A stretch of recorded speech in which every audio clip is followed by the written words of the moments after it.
First of all, we need to introduce what is internal control and what is internal check, and why and what are the differences between these two key terms. Internal control is the process designed, implemented, and maintained by those charged with governance, management, and other personnel to provide reasonable assurance about the achievement of an entity's objectives. And here's some of the key words here, like the process. Internal control is a process.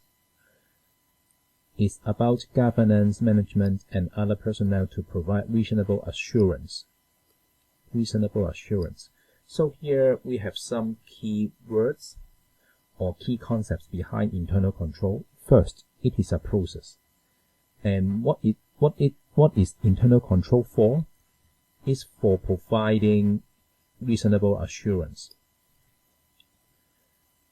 So we understand what is internal control. Basically, it is a process designed, implemented, and maintained by the management or by whatever to provide reasonable assurance. And about what? About the following areas. To achieve the entity's objectives for, first, reliability of financial reporting. That means internal control can help to ensure the financial figures are reliable. Next, effectiveness and efficiency of operations. Internal control, say for example, the process of internal control, help to achieve the operations efficiency as well as the effectiveness. And third, it's very important as well, internal control helps for the organization or entities to comply with applicable laws and regulations. Here is an example. An accounts department may have a policy to check the additions and multiplications on a purchase invoice received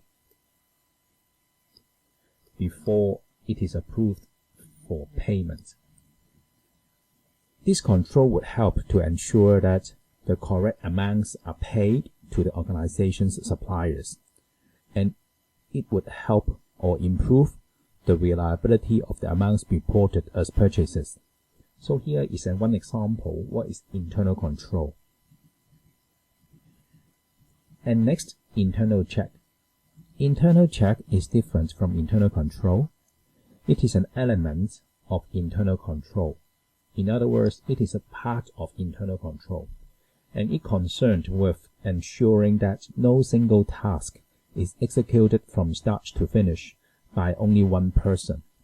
It is very important because each individual's work is subject to an independent check by another person in the course of that person's or other person's duties.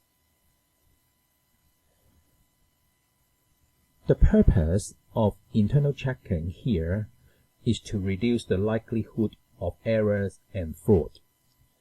Errors should be reduced since an employee will take more care over their work if they know their work will be checked by another person. And any errors which are made should be spotted by the second person so that corrections can be made. At the same time, an employee will be dissuaded from defrauding the company if they know that their work will be checked and that it is likely that their fraud will be discovered.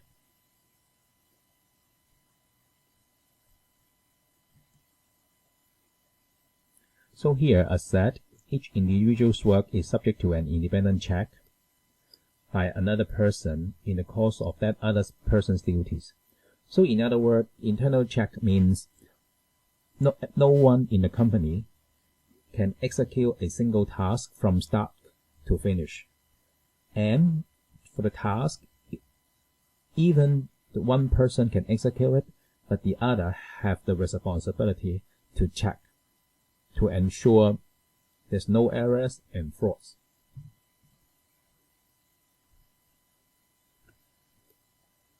So here is the key. The purpose of internal checking is to reduce the likelihood of errors and fraud.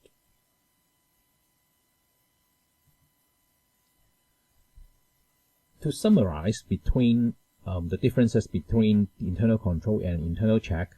Internal control here is the big box.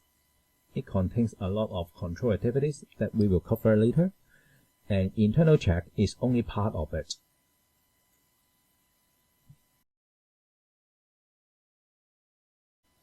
And now you probably have a basic concept of internal control. But you may ask a question, what is the level and extent of internal control required? And here, I would like to brief you. The level and extent of internal controls required depend on, say here, on what the risks are if such controls fail. So we need to think about whether it is associated with legal requirements. If it is particularly important that the controls or the stringent controls exist where they are associated with legal requirements, then it's very important that we should have the controls and there's no compromise. And here are the examples of internal controls. First, documents control. Documents are badged and pre-numbered so staff can check that there are none missing. One example is sales invoices.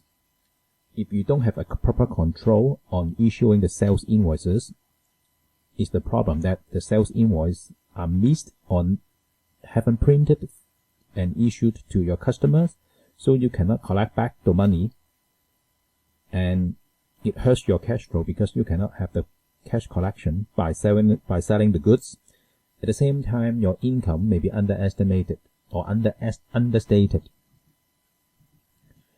On the other hand, if you don't have a proper good receipt procedures or controls, the purchaser's invoice are missed, for example, then your profits will be overstated because you don't record in your financial statements for the purchasers, because you missed the good received those items, as well as no proper control procedures for purchase, and you don't pay to your supplier on time as well, and you are understate your liability. And finally, your cash flow will have the issue as well. So first, the proper internal controls on documents is needed. And next, authorization controls. Authorization controls are particularly important to require payments to be authorized only with appropriate persons. Imagine, if you pay to your vendor or your suppliers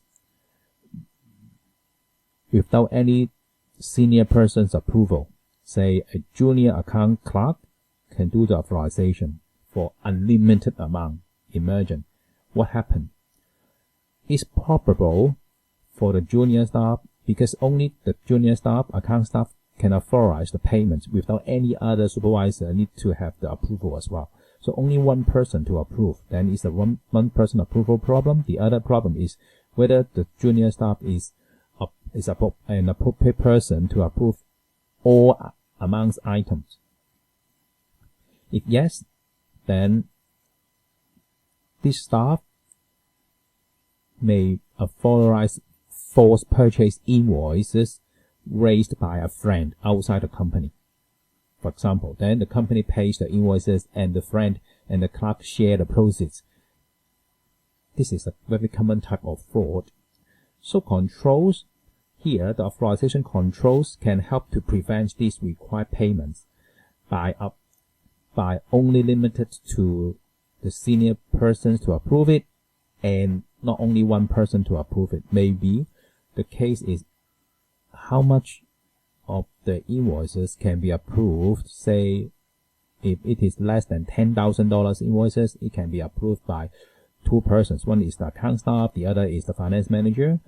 And if it is more than 10,000, say 50,000 or less, then 50,000 or less can be approved by the finance manager, maybe with the finance director.